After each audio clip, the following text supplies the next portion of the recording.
This is the Knowledge Graph Insights podcast, episode number 35. With the introduction of semantic web technologies in the early 2000s, the World Wide Web began to look something like a giant database. And with great data comes great responsibility. In response to the needs of data stewards and consumers across science, industry, and technology, the Fair Data Principle, FAIR, was introduced. Tom Plasterer was instrumental in the early efforts to make web data findable, accessible, interoperable, and reusable. Welcome to the Knowledge Graph Insights podcast, where experts on knowledge graphs and the semantic web share their wisdom with the digital and business communities. Our mission is to demystify and democratize knowledge graph technology and practices to make the benefits of knowledge graphs and semantic technology accessible to all. And now, here's your host, Larry Swanson. Hi, everyone. Welcome to episode number 35 of the Knowledge Graph Insights podcast. I am really delighted today to welcome to the show Tom Plasterer. Tom is the managing director and who leads the knowledge graph and fair practices at Exponential Data, which is a company in the Boston area, or he's in the Boston area. So welcome, Tom. Tell the folks a little bit more about what you're up to these days. Thanks, Larry, and great pleasure to be with you and the audience. So I'm now, just last week, I hit a year at Exponential Data after 12 and a half years at Big Pharma. And so I came over to Exponential Data to lead the knowledge graph and fair data practices, and also to unite with our expertise around artificial intelligence. One of the things that I started to get really excited about with the Knowledge Graph Conference over the last few years was the convergence of these two communities, and really how AI, knowledge graphs, and especially fair data as a way of having curated, trusted data for these applications could be completely synergistic. And so that was really what brought me there. And when I joined, we were around 40 people. As I was leading this practice, we grew to about 240 and were recently acquired by Genpact. And so we're now part of a much bigger organization, bringing our strength of artificial intelligence, generative AI, and knowledge graphs and fair data to this larger organization. So that's been really my journey over the last year, and really wanted to bring these two technologies together. And one of the things that we really found is how important fair data is to both sides of the equation. And so this is really where trusted data, clean data, data that follows standards, data that's self-describing, all of the things that you want to do for fair data are really important foundationally for what you want to do with knowledge graphs, and for how you want to give this trusted data to large language models, generative AI, to get the most out of those technologies. So in a nutshell, that's been my journey over the last year. Yeah. And, we didn't talk explicitly about it as we were preparing for this, but AI is the logical and obvious place where all this is going now. And I think everybody's concerned about delivering trustworthy, clean, fair data, wherever you are. But do you feel like, have you been uniquely well prepared for that with both your company? And I know your background, that's what we want to talk about today, is the kind of the origins of the fair data standard. And you've been around it like right from the get-go, right? Right from the beginning. And it's the community leans a lot on earlier trends around the semantic web technology. I think a lot of the founders are very web-centric in their thinking.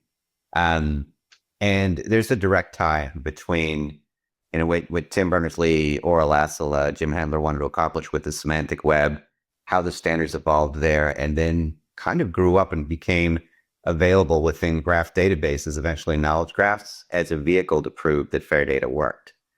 And so that's a direct thread between that and wanting to have knowledge injection for generative AI and the value there. The whole thing flows really, really well.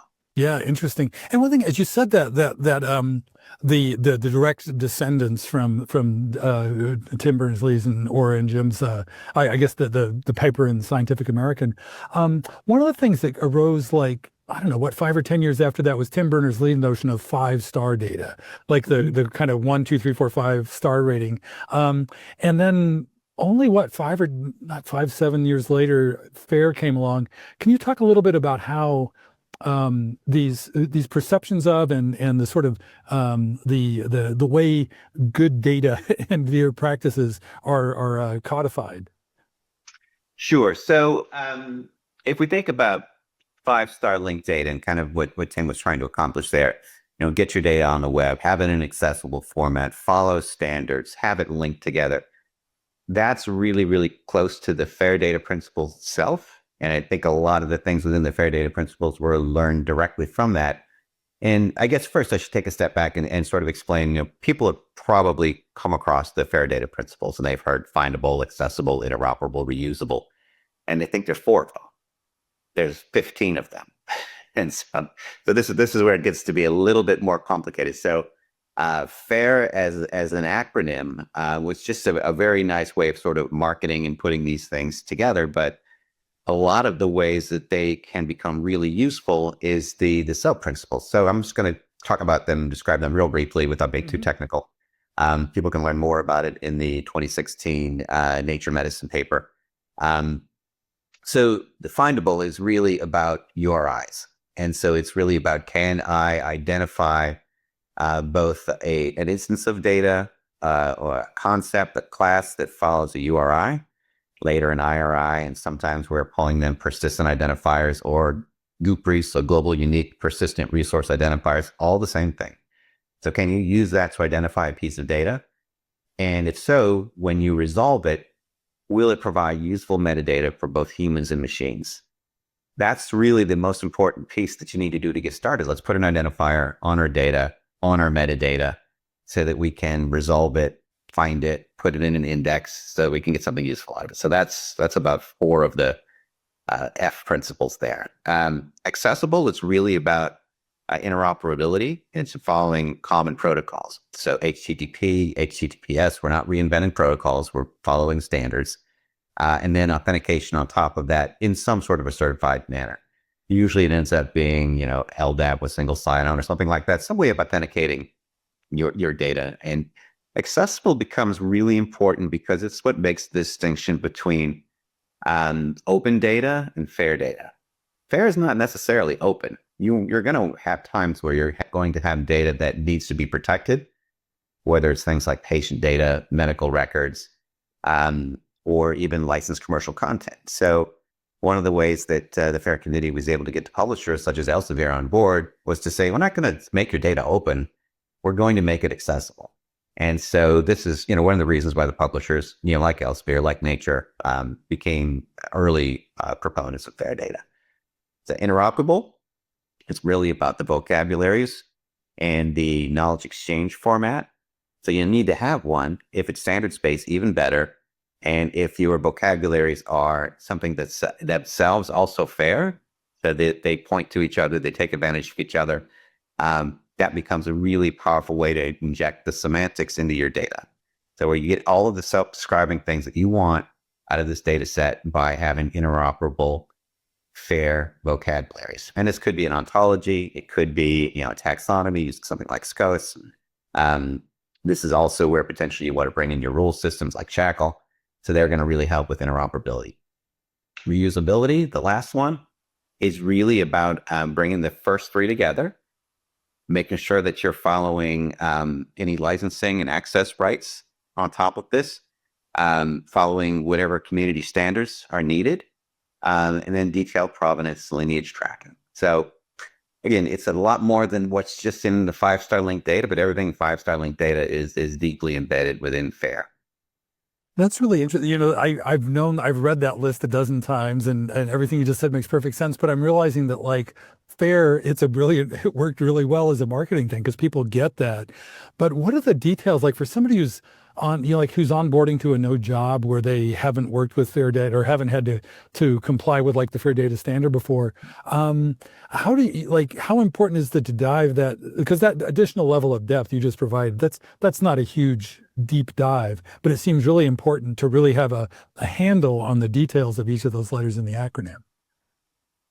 Yeah, I think that's been one of the real challenges with fair data and with fair data adoption. So the paper itself describes the fair data principles. It doesn't describe an implementation pattern. And so that was deliberate, and that was done because many of the early practitioners coming out of a predecessor project, there was an IMI OpenFacts was a predecessor project where we kind of learned how to take common bioinformatics, cheminformatic data sources and fold them together in a knowledge graph and come up with some reusable patterns. That one, the project led to the birth of FAIR data. We can talk about that a little bit more if you want. There was one implementation pattern that was done there, which was basically, have a knowledge graph underneath it, constrain it with APIs, and then provide that as a service. That implementation pattern was not prescribed within the paper. We wanted deliberately multiple implementation patterns to happen so that we weren't telling people, you have to follow FAIR principles, which everybody's going to agree to. I mean, they're going to look at these and go, oh, yeah, these are just common, good ways of codifying data on the web. It's kind of a direct lineage from what you would expect from linked open data.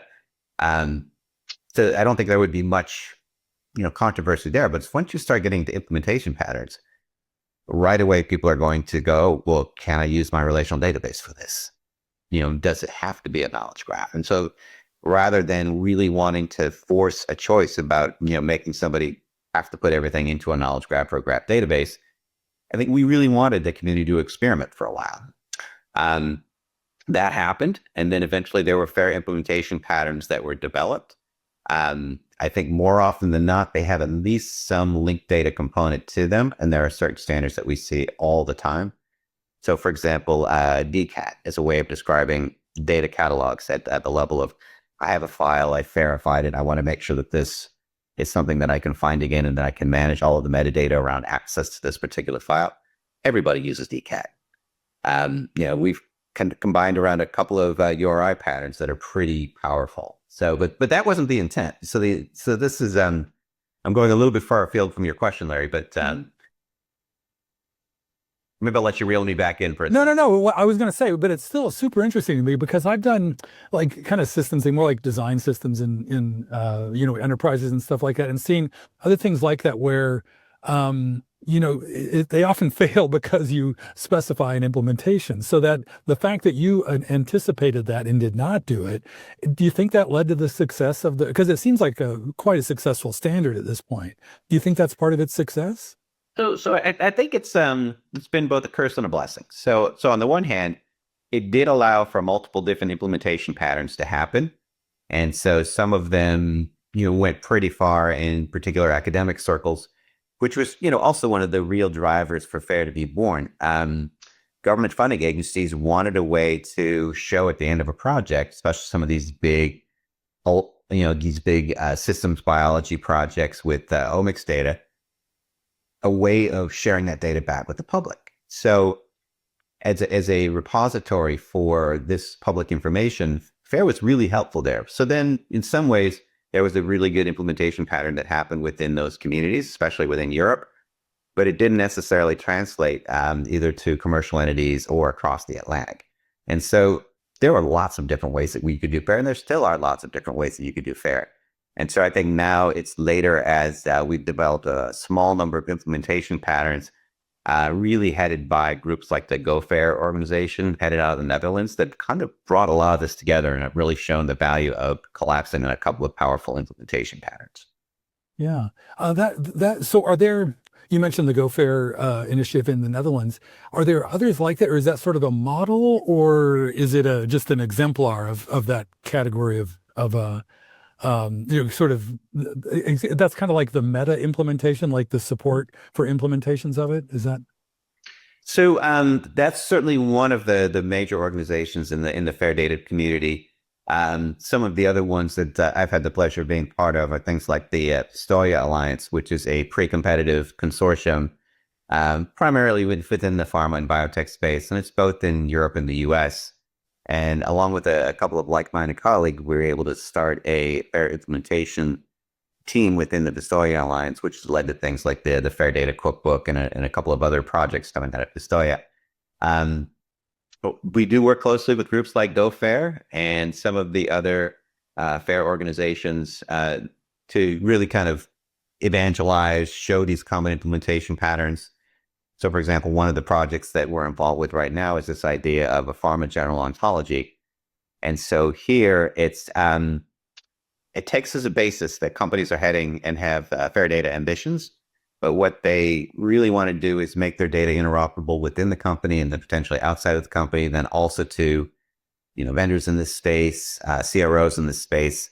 So what pharmaceutical ontology, or PGO, attempts to do is find some common vocabularies and some common definitions for things in the life science space that we care about, so that we can agree on them. So to give you one example, there's a disease ontology called Mondo that is a very comprehensive cross-map disease ontology covering ICD-9 code, MESH, MEDRA, human disease ontology, and many others. Because they've already done this work in this community, basically what we have to do is say, all right, is this fit for purpose for how we're thinking about describing the concept of a disease, or to a lesser extent, related indication?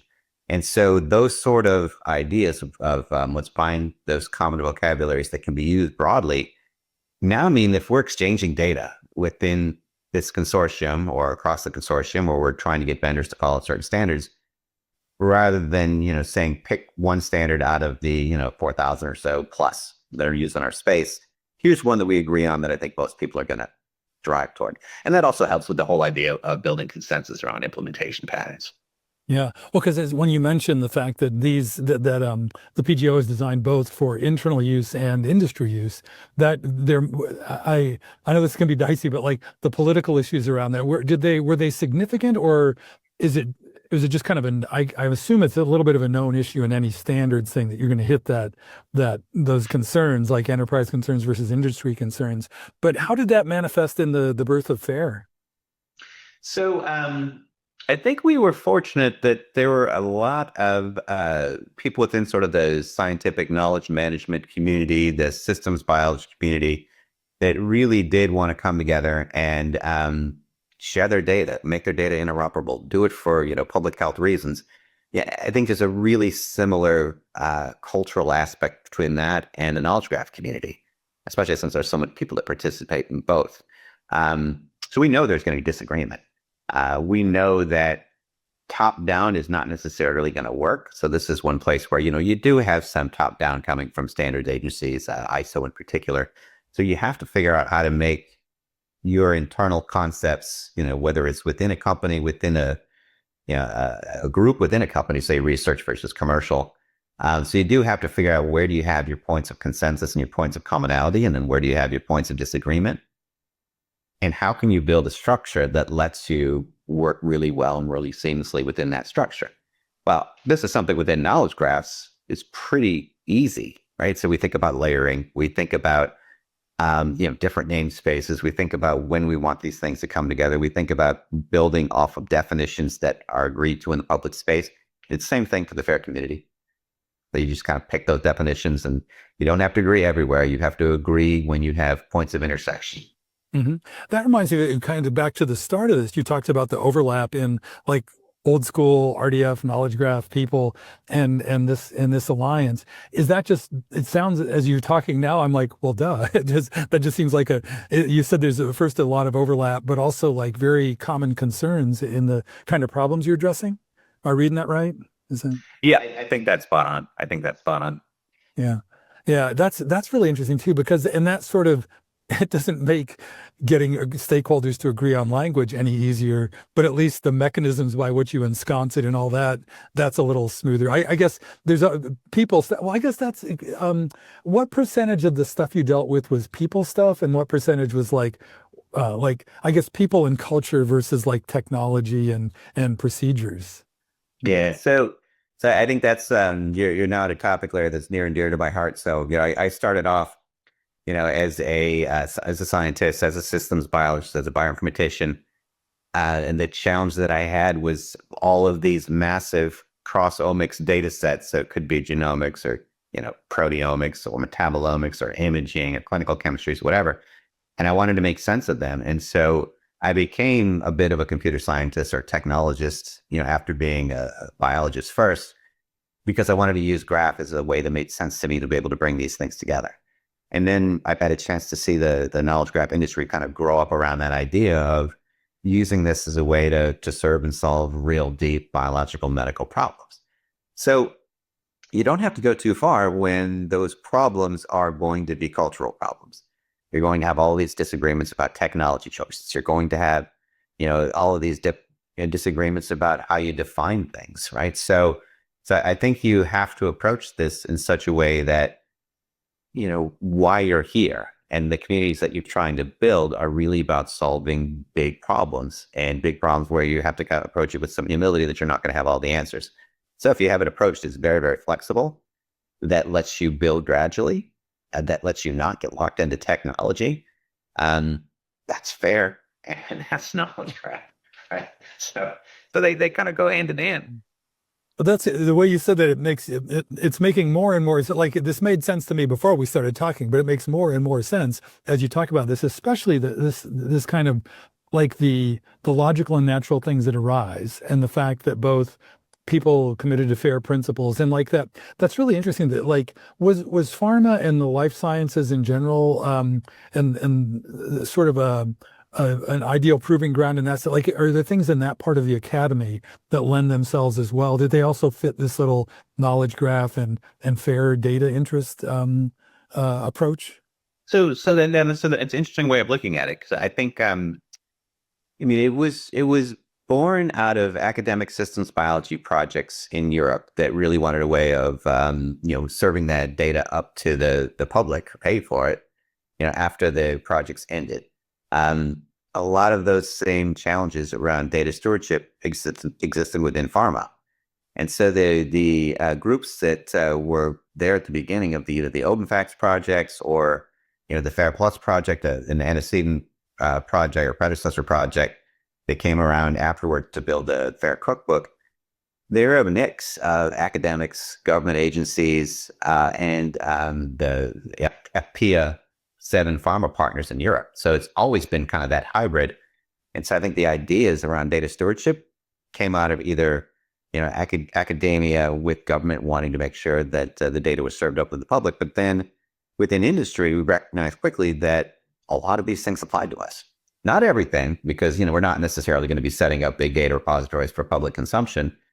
But if we're thinking about things like secondary use of patient data within the understanding of disease space, right? So those sort of things, we're going to need fair data principles for. We're going to need self-organizing, self-describing data that's readable to machines and humans that will allow us to make some decisions on this, both to get the most out of the research that we can, but then, also to protect the data as we move along. So yeah, I think that's a natural fit. I think part of the reason that it starts up in research is that's going to be your most collaborative part of the enterprise. I mean, there's certainly some primary research that's going to happen in the pharma setting, but not as much as we can do with partners in the academic setting or the government setting. So because those sort of collaborations are very natural, it made a lot of sense for it to be born there.